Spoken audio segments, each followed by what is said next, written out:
Click the username icon in the upper right-hand corner. Using the same device as the first driver used to log in, click Add Driver. It must be the same device or the Add Driver function will not work. The additional driver signs in with their username and password and clicks Log In. You can have 3 users logged in at once. With 2 or more drivers logged in, the steering wheel icon is next to the driver who is currently behind the wheel. This is the driver that will have drive logs assigned to them. To change the driver who is currently behind the wheel, click the driver's seat button in the user list.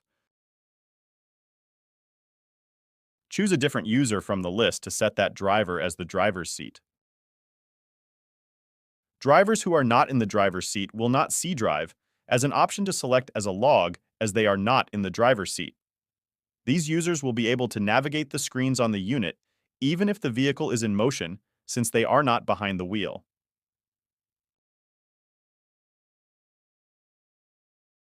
When a user is no longer required, such as at the end of the shift, they must remember to log out, the same way as they would normally.